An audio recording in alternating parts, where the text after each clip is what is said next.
At the CRD public hearing of November 14, different opinions were expressed about the CTAC report, the McDonald report, the CRD's staff report, and about what exactly is that the federal and the provincial governments want the CRD to do about the sewage treatment. Although we had some technical difficulties with the audio box of the CRD facilities, if you're patient, you will hear that about 90% of the presenters supported Director Derman's and Director Desjardins' motion to postpone the decision about the sewage treatment project until some misunderstandings are clarified. Week after week, after month after year, Dr. Peck has stood before you, pleading with you to listen to the facts about this project. And yet you sit there and you nod and you smile and then you completely ignore his and all the other experts' critical advice about this misguided venture. Your stubborn refusal to listen to our own best scientific advisors, your aloof attitude towards anyone who dares question your actions or point out inconvenient truths is deplorable and unworthy of your office. But enough about science and facts. Let's talk for a minute about your job as elected officials. We, the taxpayers, elect you to look after our best interests. It is your responsibility and your duty to be cautious and prudent in fiscal matters, especially when you're trying to saddle us with a truly crippling debt load for no good reason. A debt that will doubtless be made worse by the massive cost overruns which are inevitable for a project of this size and which we alone will bear. I also have to wonder if you have ever really asked yourselves what motivates those people other than yourselves who endorse this project despite all the evidence to the contrary. The bottom line is this project is nothing but a huge gravy train of long-time and lifelong jobs paid for by us, the taxpayers. No wonder everybody wants a piece of the action, from big business which designs and will oversee construction, to big labor which will build and operate it, to big government bureaucracy which will manage it. Why wouldn't they all support it? Today, Councillor Derman has offered you a face-saving way to put the brakes on this runaway train. You don't have to kill it. You don't have to say you won't ever do it. You don't even have to say you've changed your mind. Just tell the truth. Just say that in view of the enormous and uncertain costs involved, the conflicting scientific reports about the net benefits of this plan to the environment, and the current enormous worldwide economic uncertainty, you owe it to the taxpayers, to us, to put a temporary hold on this while you reevaluate its merits. It's as simple as that. Thank you. Open Victoria is not taking a position either for or against the project. But in view of the obvious public division on the issue, it is strongly advocating for a further open, balanced discussion on it. If the decision to proceed with the proposed treatment facility is not being made under duress and is in fact the environmentally correct one, then it should be both easy and appropriate to explain that to the public at least one more time. Thank you very much. Hi everyone, my name is Christiane Wilhelmsen. I'm the Executive Director of the Georgia Strait Alliance, and I represent thousands of people throughout the Georgia Basin who are concerned about the health of the Strait of Georgia. I also have over 10 years of experience in sewage planning throughout the region, including sitting on the Technical and Community Advisory Committee here in the CRD, as well as similar advisory committees in the Regional District of Nanaimo and Metro Vancouver. I also sat on the Advisory Committee for the Development of National Wastewater Strategy and Regulations, and currently sit on the Advisory Committee for the upgrade of the Lions Bay Treatment Plant in Metro Vancouver. So I have a great deal of experience about wastewater treatment, and I'd like to share some of my perspectives with you.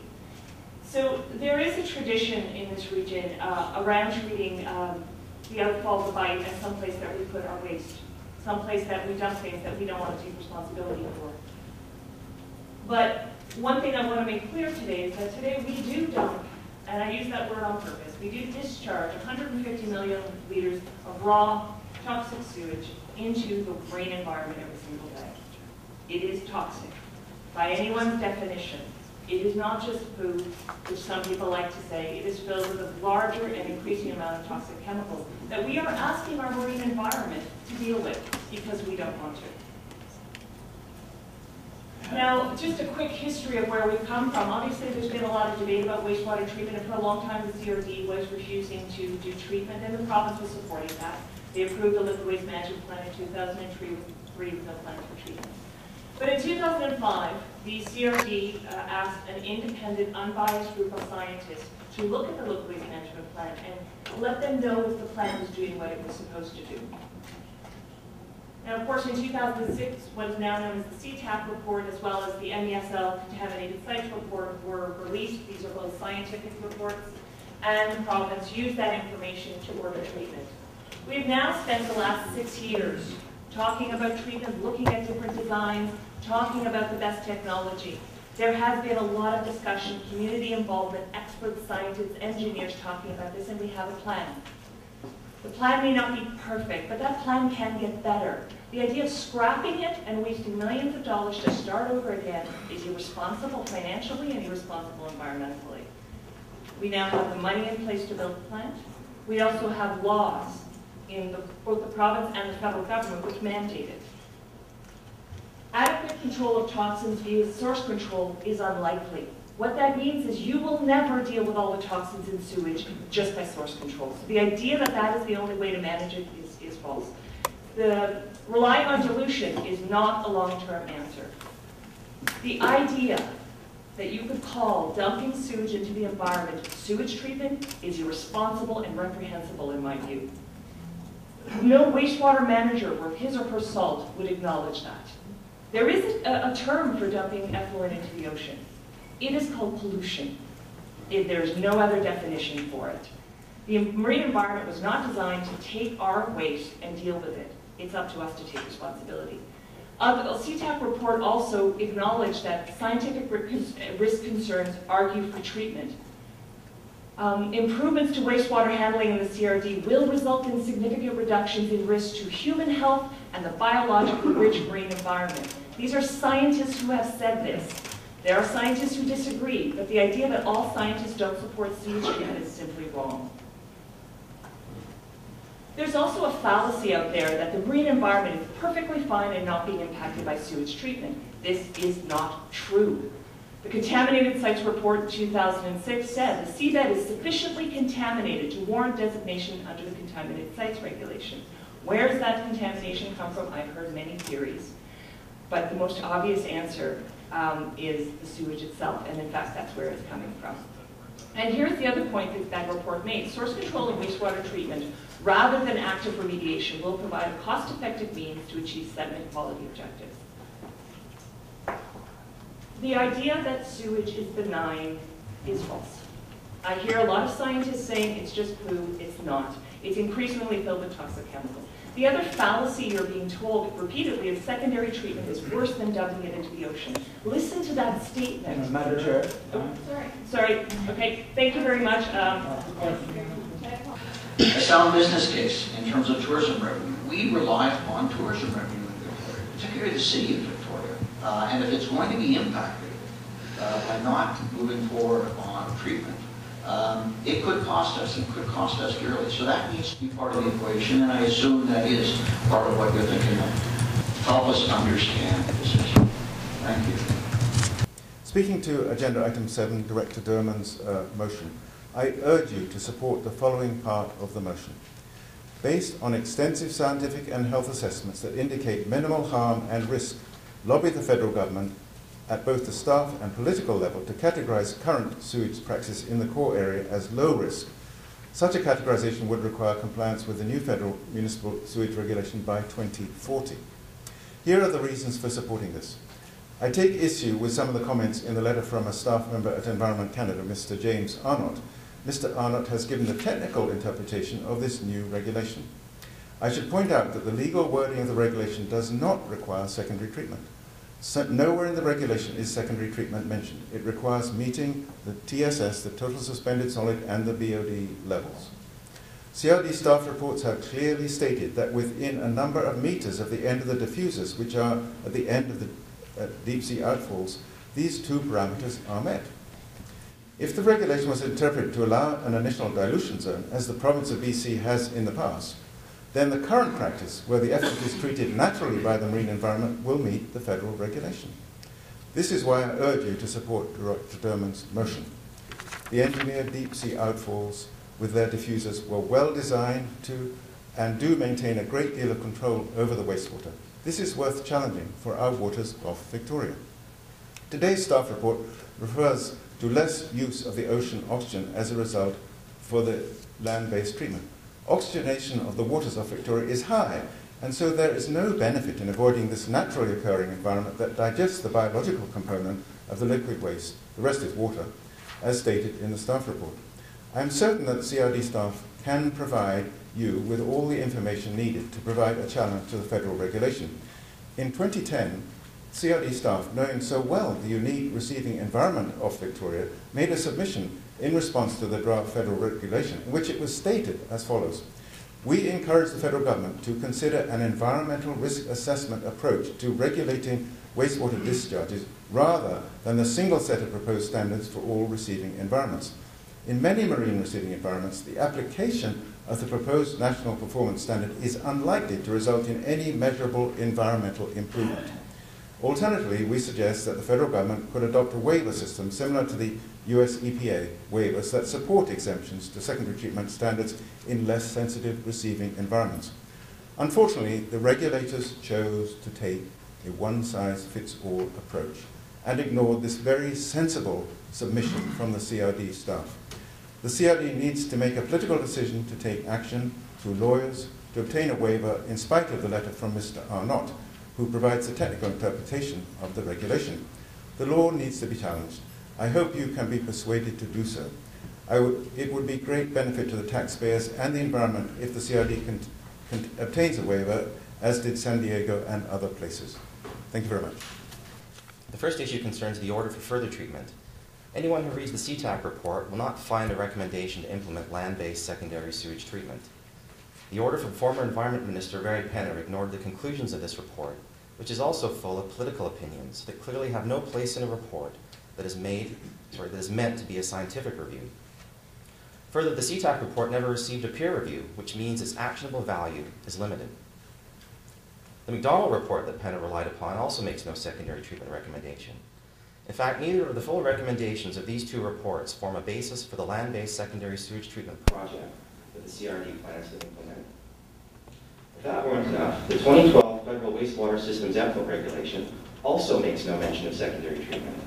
Only in the executive summary of the Regulatory Impact Analysis Statement, which clearly states this statement is not part of the regulations, is there any mention of the word secondary. And whenever it is mentioned, it is followed by or equivalent.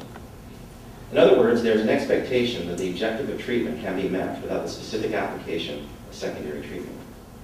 And lastly, on page 5, under final discharge points, it reads, when it can be demonstrated that an existing discharge under all operating conditions causes no reduction in dissolved oxygen, we believe CPOD should be omitted from the formula.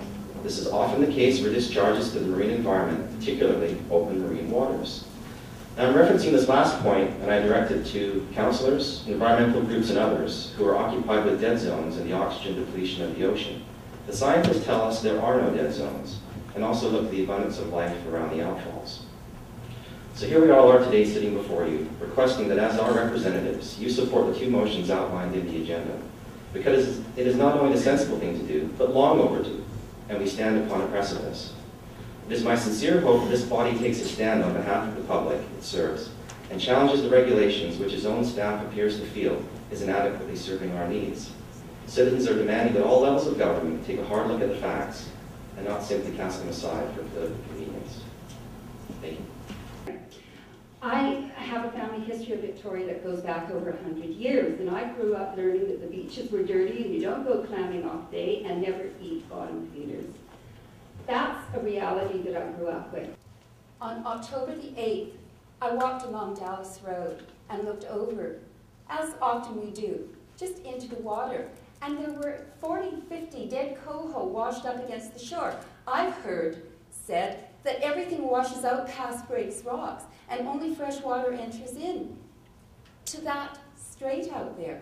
Well, where did those dead coho come from? I don't know. What killed them? Probably lack of water. I don't know. But I think there's lots of things that we don't know about what's going on out there. And I think it's about time we just took responsibility for our part of the world and did something to clean it up, not to continue to dump into it. My name's Tony Rose. I'm a professional engineer. I've been involved in a dozen multi-billion-dollar projects from start to finish. I'd like to refer to item 6 on the agenda. There are clearly some doubts as to the technical viability of the sewage treatment. 2 members have requested a halt and a re-evaluation. I'd like to make some observations in support of this motion. In the first place, there appears to be a failure to carry out any rigorous front-end engineering design or protocol. Secondly, without that detailed engineering, you've got a very questionable estimate. It should be at this stage what is termed a Class 3. So what engineering is needed to generate a Class 3 estimate? You should have a complete design document in several volumes, outlining the process requirements, the flow sheets, the materials of construction, equipment lists and sizes, plot plans, shutdown scenarios, utility requirements, the list goes on. According to your staff, you've got none of these. I've asked Ms. Blackwell for a look at the engineering and the estimate, and I'm still waiting for a reply. The Freedom of Information Act is quite clear. You must not refuse to disclose a technical study or a cost estimate, so I expect that information from you pretty soon. Thank you. Greetings, Madam Chair Blackwell and directors of the Core Liquid Waste Committee. My name is Janet Gray and I'm here to speak on behalf of the Greater Victoria Water Watch Coalition. It was mandated back in July 2006 by the provincial government that the CRD undertake a process to get sewage treatment. This is after years of previous debate on the subject of whether we should or shouldn't have sewage treatment. We in the coalition were not pleased with the manner in which this was mandated. However, we worked in the CRD area to educate and inform citizens about the problems with public-private partnerships and the need to keep water and sewage treatment ownership and management in public hands. After years of talking to individuals at markets, workshops, film nights, public forums, and GVE WWC-sponsored events on water, we presented in February 2010 to the CRD a petition with over 4,000 signatures. This petition was specifically focused on asking that the CRD support a public sewage treatment plan and not allow for public-private partnerships. We felt like you heard us. And in May 2010, you decided that the CRD would go for an 80% public sewage plan. Although we were disappointed with the option for a 20% P3 portion, we all know that you had been subjected to enormous pressures, both political and financial, to use this sewage treatment platform to land another P3 in our community. After we delivered our 4,000+ person strong petition, there was a huge hiatus in the decision-making timeline. Why? Well, I suppose it's up for conjecture. All the rush and apparent pressure because of much-needed provincial and federal funding for the project disappeared, or so it seemed. Then in July 2012, the plan is on again, only now it has all been decided. Media coverage made with a flurry, with federal, provincial, CRD unanimity, and no surprise, a P3 partner at the announcement table. And there will be a more or less 35 to 40% portion as a P3 instead of your earlier stated 20%, and the public portion down to about 60% from 80%. We as a coalition are concerned about the design and build of this sewage treatment plan for the CRD, and very interested and concerned about the plan for a P3 portion. We understand that the P3 portion for resource recovery would be built with public funds but operated privately. Are any of the funds building this P3 portion privately financed? We, the public, want transparency and accountability. We understand the terms of the contract for the P3 portion would be 25 years. That's a very long time for public infrastructure. As with other P3 projects, that means that a private company is benefiting financially from the public funding, and when things start to deteriorate, we either get it back or have to infuse more money into it.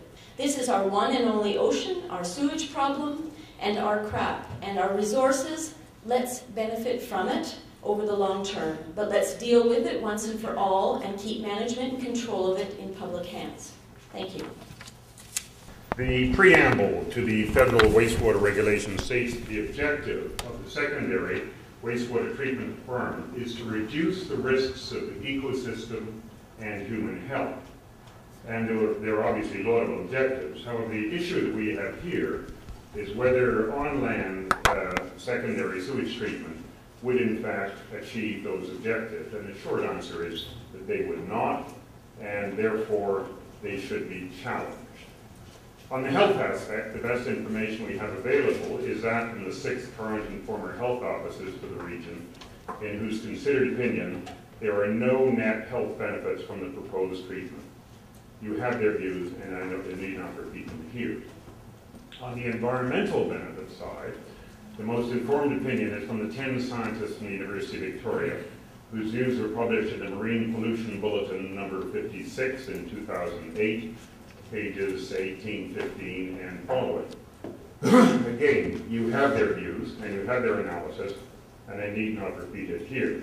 But their general conclusion is that the adverse environmental effects of the current natural system of wastewater treatment in Greater Victoria region are minor to insignificant. Now, the text of the Canada Gazette that introduced the draft regulations spoke of the United States-Canada cooperation on water quality and suggests that the new regulations would assist in achieving such cooperation.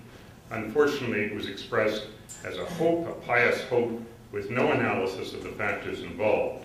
And in the geographic area we're talking about, which is basically the Strait of Juan de Fuca, but let us call it the Sailor Sea, in deference to the Georgia Strait people, by far the greatest source of contaminants of concern to the marine environment comes from the industrial runoff, the industrial effluents of Seattle, and to a lesser extent Vancouver, but including, of course, some pulp mills such as Crofton.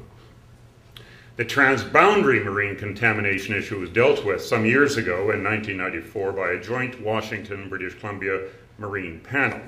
And the conclusion of the scientists involved from the University of Washington, the University of British Columbia, and the University of Victoria, as well as government scientists, was that Victoria's system of discharging wastewater in the tidal flows of the Strait of Juan de Fuca following preliminary treatment did not pose any appreciable risk to the quality of Washington state marine waters. Now, the United States Clean Water Act requirement for secondary treatment has been frequently mentioned in this debate and is mentioned in the text of the Canada Gazette dealing with the Canadian federal regulations. The reference appears to suggest that transboundary environmental cooperation would improve if our legislation resembled that of the United States or was identical to it.